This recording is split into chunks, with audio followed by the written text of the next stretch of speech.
given that today's customer is far more informed, far more empowered, and incredibly diverse. Brands today face a unique challenge in their marketing to generational segments that are more diverse than ever, each of which has their own particular and very unique needs and wants. But across the board, what customers want today is a relationship that's more reciprocal with the brands that they buy.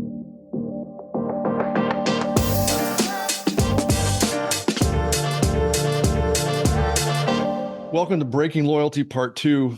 Honored and excited again to be talking with Mike Ribero, because as we were just talking before we hit the record button, one of the things that is crystal clear to me in my role here at the customer is how much, I'm going to try and say this diplomatically, junk there is that comes across our desks that is painted as thought leadership, but which actually is anything but.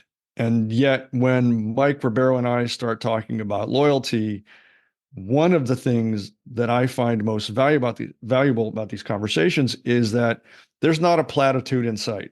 We're talking about things that are actual pain points, actual problems, talking about actual solutions and creative approaches to them. And that's the reason why Mike and I have developed this 3-part series called Breaking Loyalty. Today's focus will be on what customers want and what sponsoring companies need. So rather than listen to me blather on, let me just thank Mike for joining me, and we can start this conversation. Thanks, Mike. And again, continuing on part 1, which really kind of defined the current situation for loyalty and how we got here. Let's really go back and dig into the research and really try to understand what it is customers want after participating in loyalty for decades, given the realities of today's marketplace and where things stand.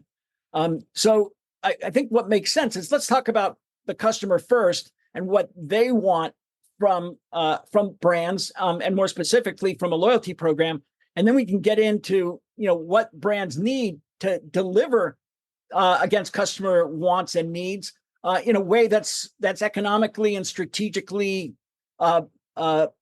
viable. Let's call it. Well, I like the way you set up this conversation earlier, which was, there's one set of desires on one side of this equation. There's another one over here. You've got the consumer wants and needs, and you've got brand wants and needs over here. So what we're really setting up is kind of a 2-part Venn diagram, looking for that intersection where there's a viable solution or solutions to these kinds of problems. But let's start with, as you suggested, let's start with what consumers are really, really looking for. So if you look at the research, and there's a lot of, I've taken research from Capgemini, from Ebo, from Bond, Accenture, and those will be referenced here. But kind of at a fundamental basis in today's market, given that today's customer is far more informed, far more empowered, and incredibly diverse. Brands today face a unique challenge in their marketing to generational segments that are more diverse than ever, each of which has their own particular and very unique needs and wants.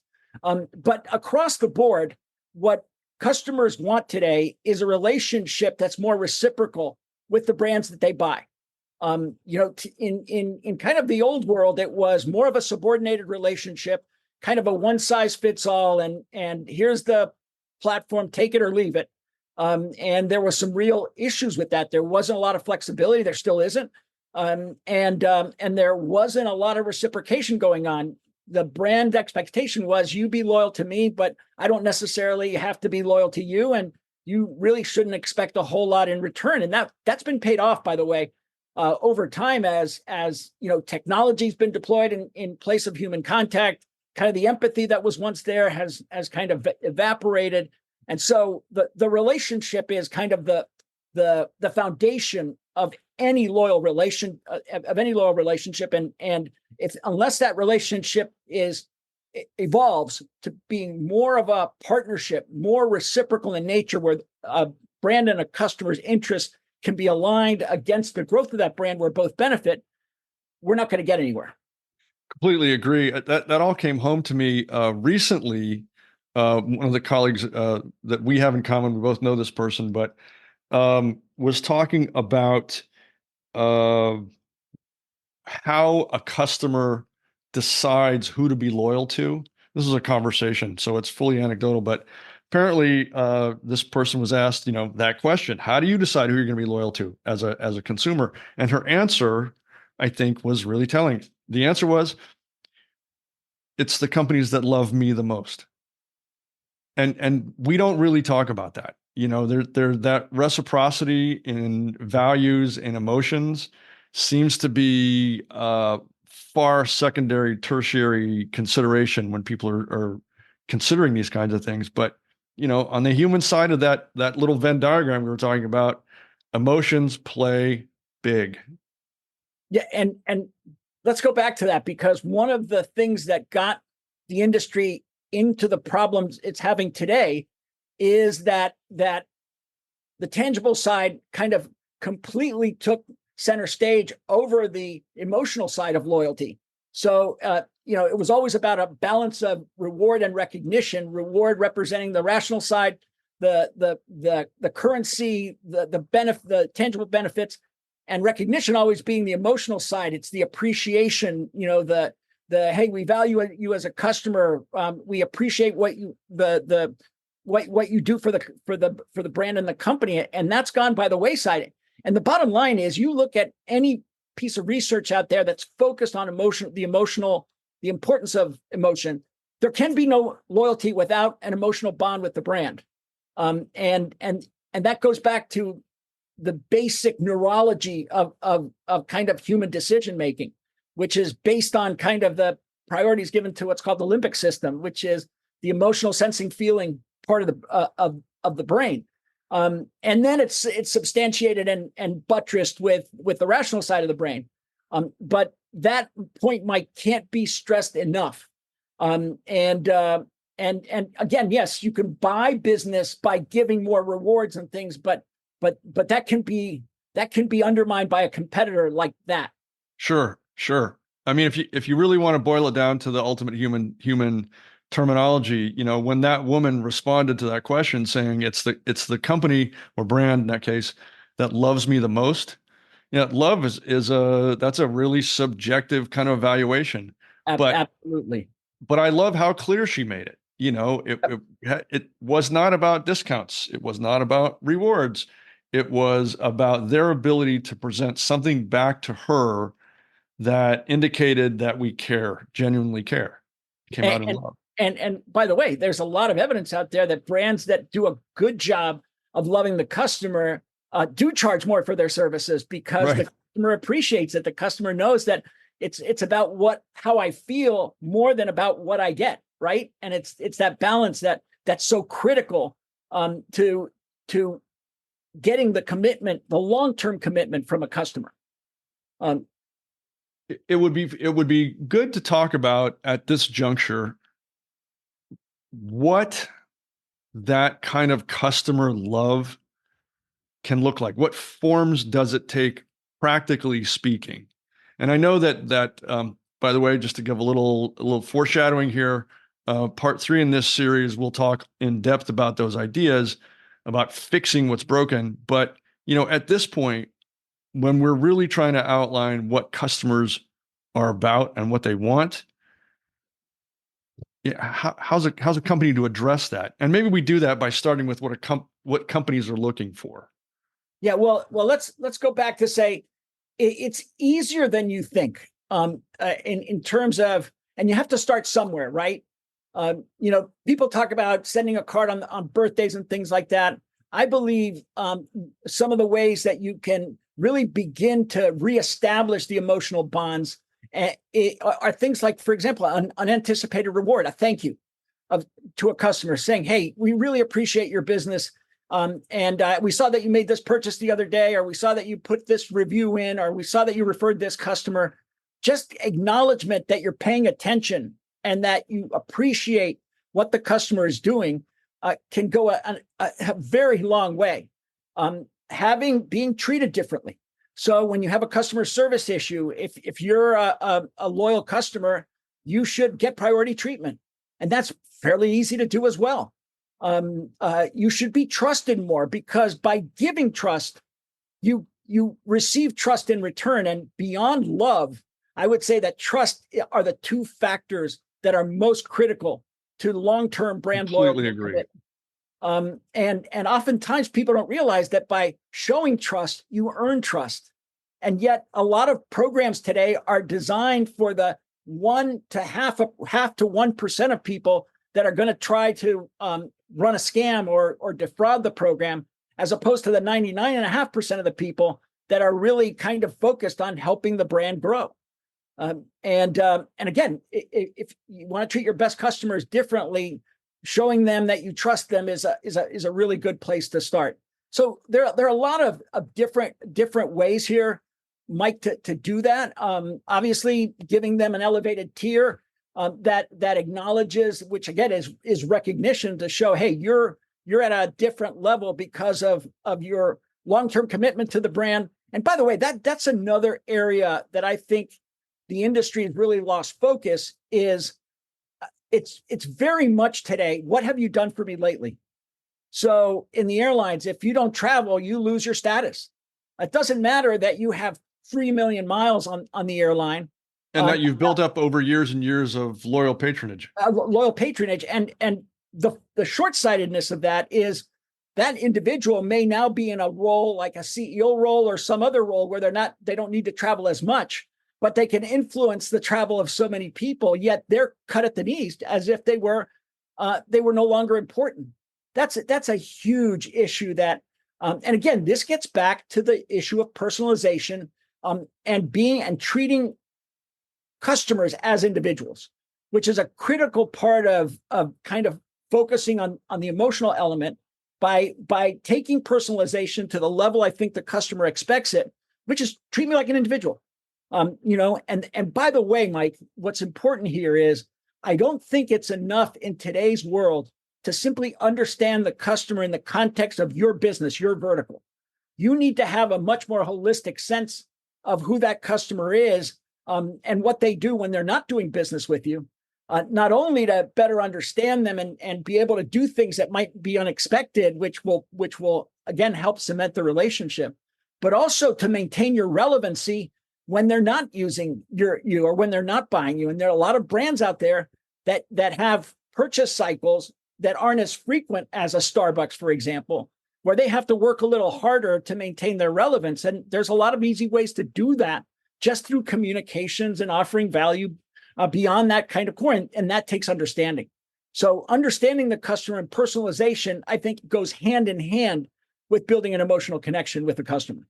I'm so glad you brought up the idea that that companies could really benefit from a holistic view of their customers' lives beyond just that transaction that they've made, or maybe even the surrounding ancillary transactions that would go into it. If you buy a car, you might buy additional mats or a warranty or something. But all of those other lifestyle factors, age, geography, and all the demographic factors that could be considered, as well as broader purchase history, and there are some interesting things we'll talk about in the third episode here, can produce something that actually approaches a 360-degree view of the customer. And think what you could do with that if you really had that view of your customer and it was really accessible to you and actionable, that you could design communications and rewards and engagement strategies around people the way they want to be engaged with, would be revolutionary. It really would. And it would the brands that get there first would establish a standing in the mind of those customers that would be difficult for others to topple. And that's why there's such an opportunity here for brands to really get in and understand customers by working with them. And that's part of the partnership idea, right? There's no better way. Research is okay, but getting in and working with your customers and having them drive kind of the next generation, what you focus on, I think is the key. And you can't do that if you don't understand them kind of on as we said, on a holistic basis.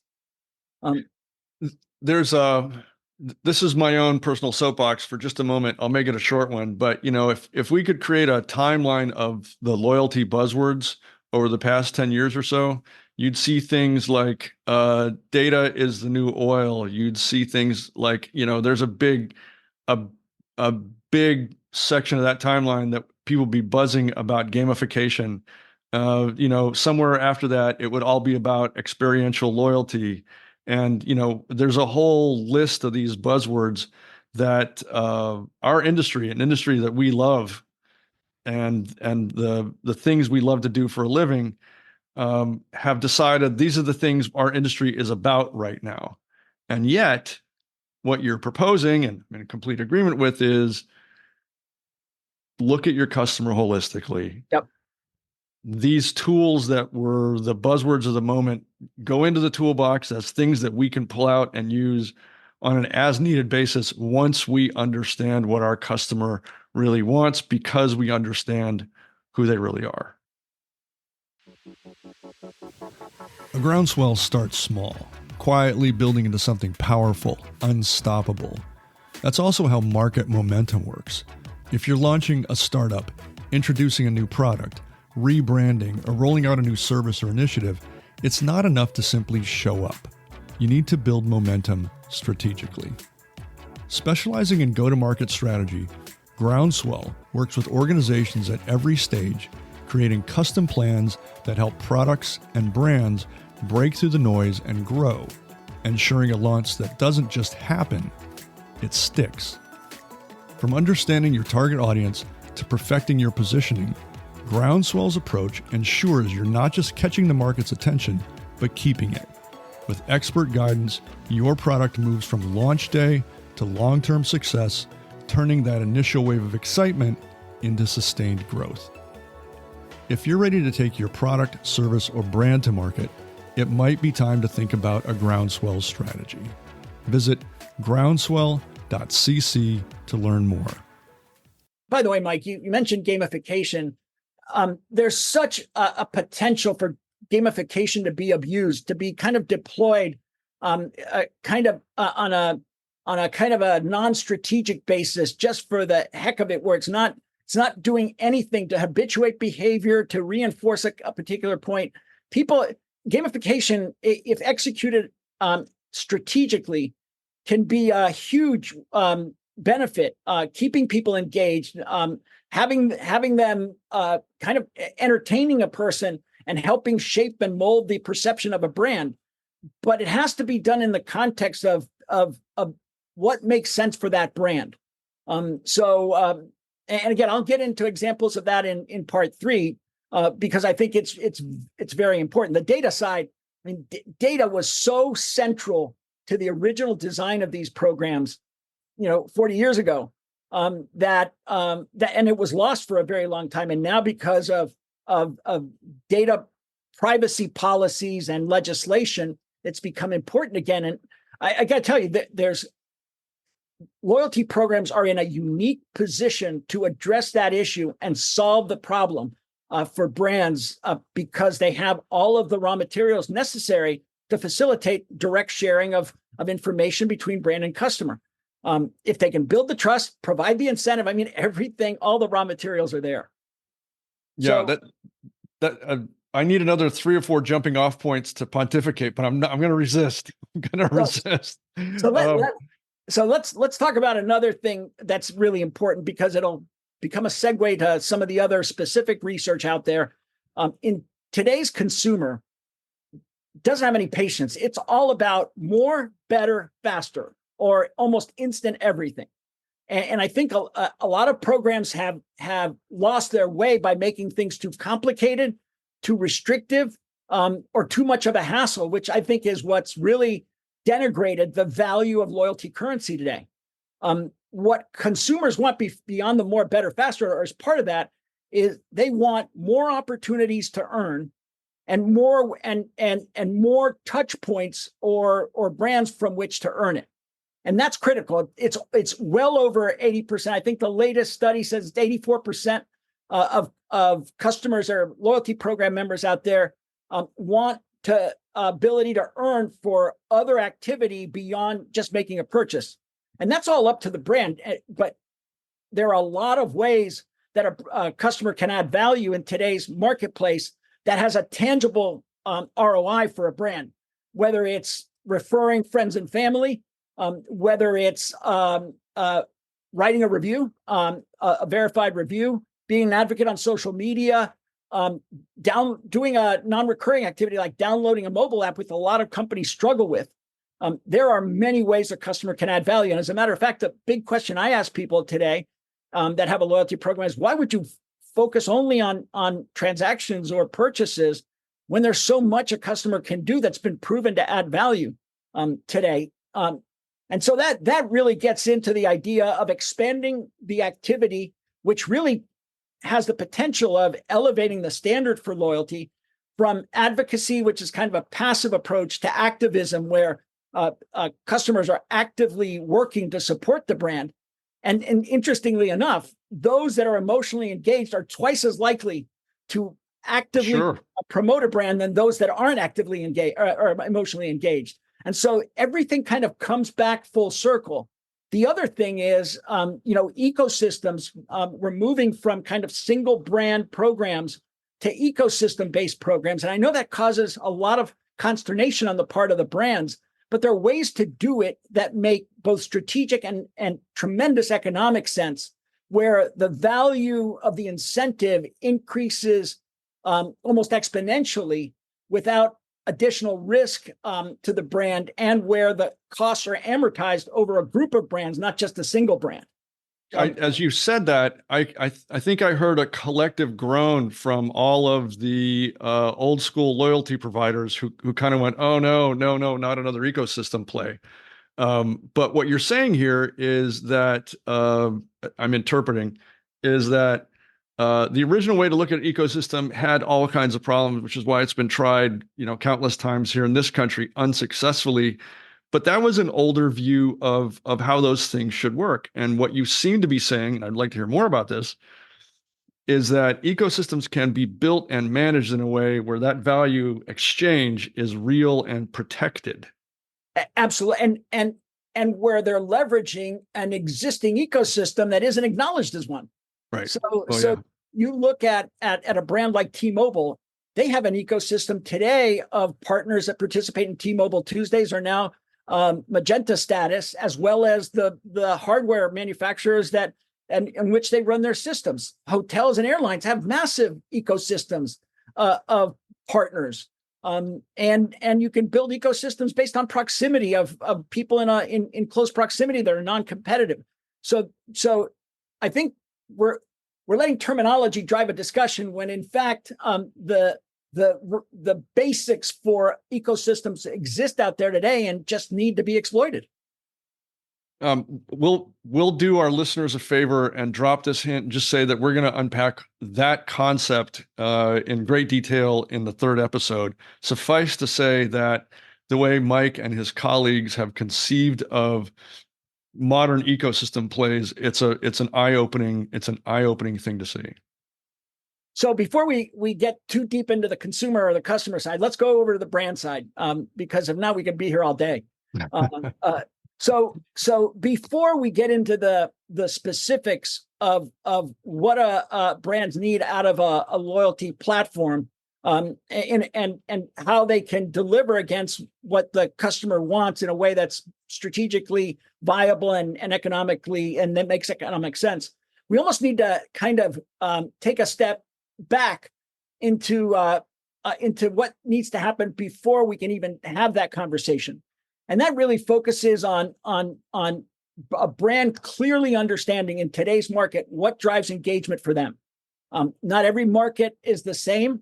And we talked about last time about how frustrating it was that a loyalty system designed for travel, which is unique in a variety of different ways, from its aspirational value, which is what gave the currency its premium.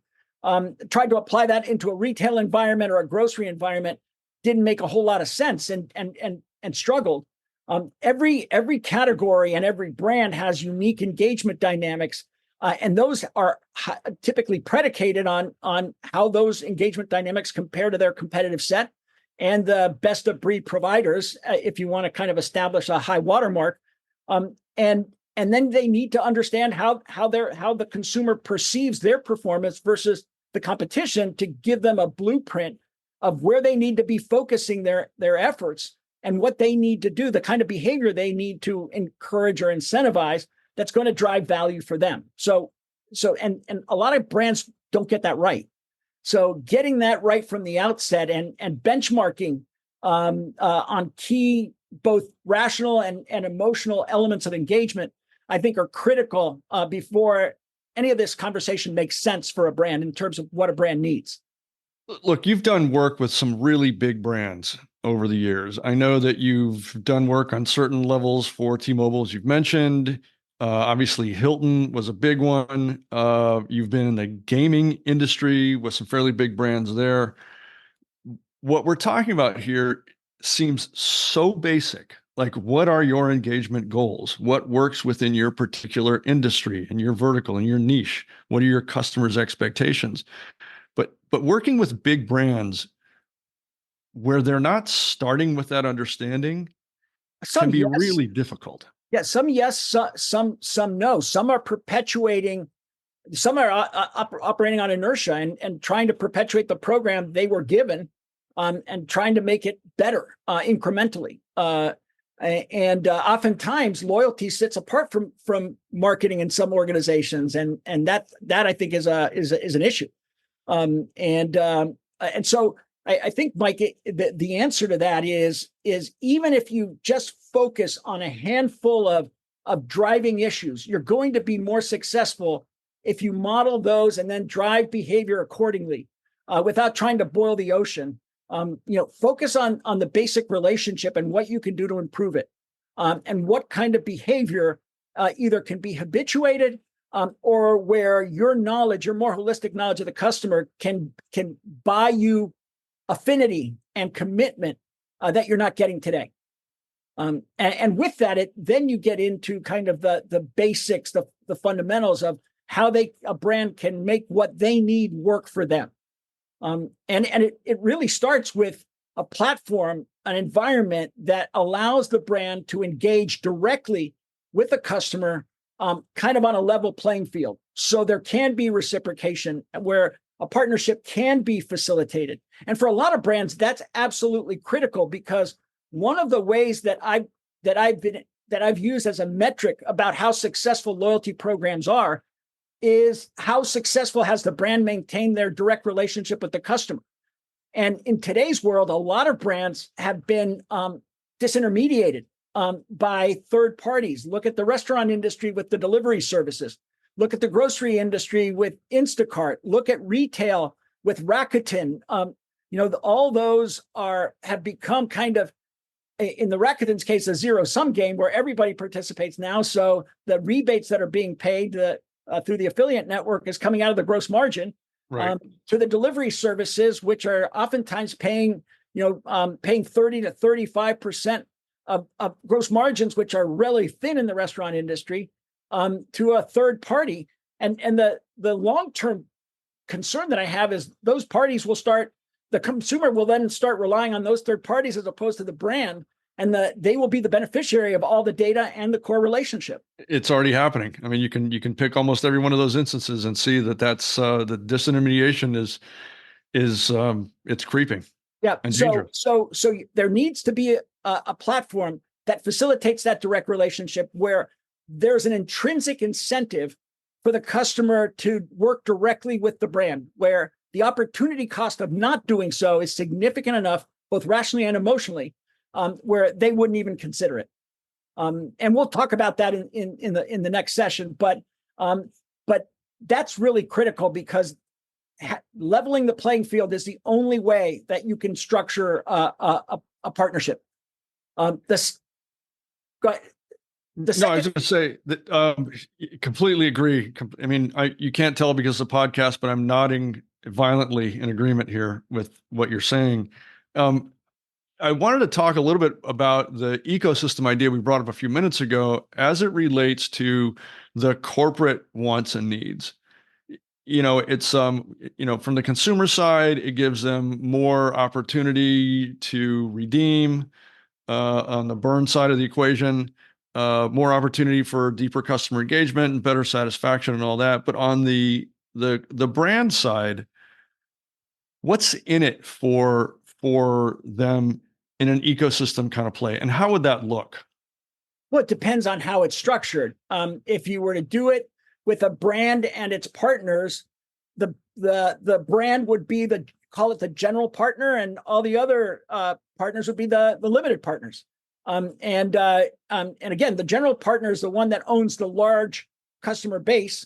And the benefit for the brand is they're giving their customers a real opportunity to earn, to be part of something that gets them that provides real material value, both rationally and emotionally, across a broader cross section of brands. So it's meaningful, and they basically can capitalize on this ecosystem without having to join 17 different programs. Right.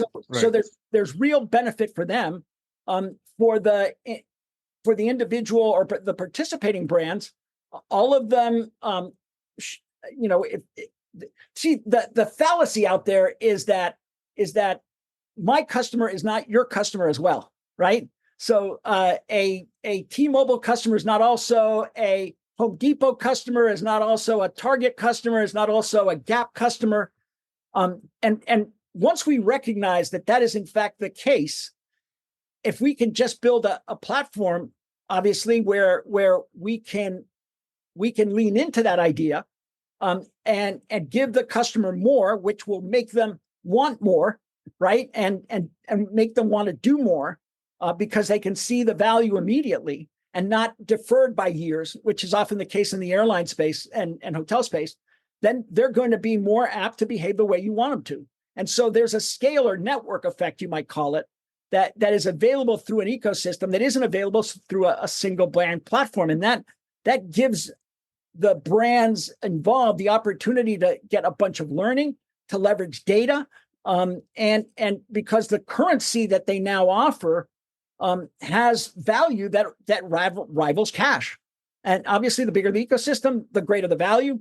And that's one of the biggest things consumers want, which they want more opportunities to earn, and they want a currency that isn't constantly devalued, isn't limited in its scope, and doesn't have to go through a redemption process that chases people away today, making the currency so devalued perceptually that it's just going to continue to accrue. And that's what's been happening over the last 5 years. Is people are redeeming less, which is creating liabilities for sponsoring brands that are continuing to grow. You mentioned in our last conversation the sum total value of unredeemed points in this country was something huge. It was basically the economy. And then a subset of that, still huge, was the value of those unredeemed points in the airline industry. Do you recall what that number was? Because it was the total value, Mike, is, depending on the source, across all points and miles, across every industry vertical, is between 100 and 150 billion. I will tell you that the average airline today, if you look at the balance sheet, publicly available data on balance sheet of United, American, Delta, they're averaging somewhere between $7 and $9 billion in reserves against both short-term and long-term liabilities. Short-term being the miles that will be used in the fiscal year, and long-term being those that are being deferred and will be used sometime down the road. Can you imagine what would happen to any one of those entities if consumers suddenly decided to go redeem them? Well, number one, they couldn't handle the capacity. It would be like run on the bank. Yeah, it really would. And obviously, and that's a big problem is the airlines and hotels, but the airlines in particular didn't adjust. There's this disconnect between, hey, the loyalty program and the airline. And sometimes people forget that without the airline, the loyalty program has no value. Right. and that's why it troubles me that the program continues to grow as the airline contracts. And yet they're still out there. The airlines are still out there marketing their miles to third parties if you buy a mortgage, and that just creates pressure on the customers they're supposed to be taking care of. That's another thing that has to change. And we'll talk about solutions for that again in episode 3, which I'm hoping you'll tune in for. It's going to be a fascinating discussion here because we're laying out problems in this first and second episodes, but the solutions all come in the third. Let's move on to some of the other needs that brands, corporations might be looking for in a loyalty program. So there's a few more that I think are worth discussing. One is greater flexibility and adaptability. So you don't have a one-size-fits-all approach. And so the solution, the platform can be tailored to the market in which it's being deployed. That's critical. And today, the basic architecture of a loyalty program, which were designed for travel, really don't lend themselves to a lot of other applications without some significant compromises that kind of limit its effectiveness. We need the brands need a different currency that can restore the original value and intent without breaking the bank, so to speak, and ultimately address the issues that they're having with liability accrual. And we're going to talk about that because there is an answer out there. They also need a solution to the data privacy issue. And we talked about that a little bit. But there's nothing more important than understanding the customer and what's important to that customer. So you kind of looking at them as an individual, not a customer, and you're looking at them beyond what they do when they're doing business with you. But maybe, Mike, the most important issue that I think is critical is how the industry deals with the mass deployment of technology and the impact that that's had on the human experience and human contact. What do you mean by that? I mean, we're all in love with technology in this industry, but maybe you not so much. Yeah. So I believe there's a place for technology, but what happened is technology in many situations supplanted the human contact that facilitated a personal relationship with a brand and the emotional connection that comes with it. So today we're talking to automated attendants, chatbots, or in the best case, sometimes it's talking to people in a foreign country that don't understand kind of our lifestyle. They can't empathize with us. They do a great job, but it's not like you feel like you can identify and you don't feel like they're empathizing with you. And the companies that are making an effort to address that issue, I'm all for adoption of technology if it doesn't swing the pendulum all the way over. So it becomes a sterile experience that precludes any kind of emotional attachment. As a matter of fact, there was a study done by Global Web Index that says that tech fatigue, which we're starting to experience more and more as more and more technology is deployed, literally market wide, makes consumers crave the human experience, and they have a lot of data behind that, and that's one of the reasons behind the popularity of brands like Etsy, for example. Those are handcrafted, human-driven products and services that people that are kind of experiencing tech fatigue are opting for because it's the antithesis of technology. Yeah. And so I think, and again, I'm not saying we go back to the Stone Age, but I'm saying let's kind of balance the deployment of technology, and let's make sure that we don't lose touch with our customers and they don't feel like we've gone from being their ability to personify the brand in some way to the brand just representing some kind of distant, iconic, and unemotional entity that they can't connect with. Which sort of goes back to one of our first statements to bring this conversation full circle here. How does a consumer choose which brands to be loyal to? And in this woman's case, it was whichever brand loves me most. But that takes a certain amount of authenticity. You can't feel love from something without a soul. Right. You can't be loved by a machine. Right. At least not yet. And maybe at some point, but not now. Yeah. And again, and this gets back to the, we're going to make mistakes. This whole industry kind of is a trial and error based, but you've got to try. Again, when loyalty was first developed, and we talked about kind of the going back to basics and the opportunity cost, the how do I feel and what do I get? But one of the key tenets of keeping people engaged was a commitment to continuous improvement. And I look at the industry today, and I literally struggle to think about what kind of disruptive innovation has taken place in the last 25 years in loyalty.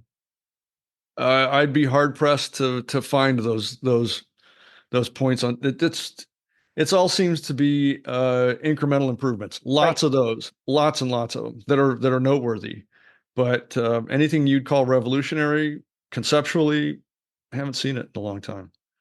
Back kind of as these programs were evolving, and Eastern and Continental got together to create OnePass, there was a litany of innovations just in the creation of that program. The two-tiered reward structure, the ability to buy mileage, and the first branded credit card which let you earn for spending.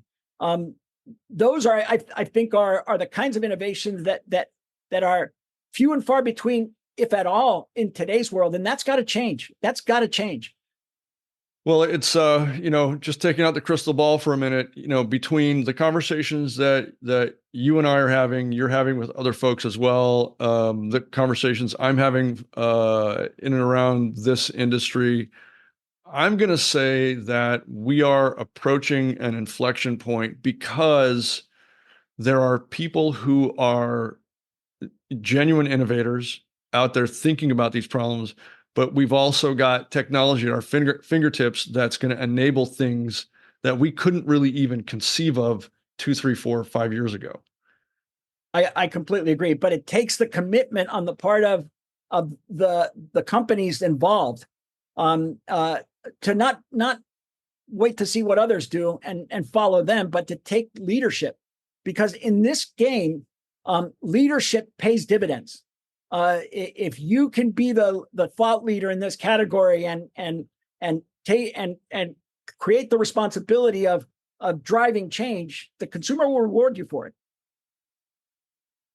Hear, hear. So we're going to talk about the fixes for all these problems that Mike and I have been outlining and delineating over the past few minutes. I'm going to invite you and encourage you to tune in to episode 3. We will have these all packaged together with appropriate links. But for now, Mike Ribero, thank you for your time and your thinking.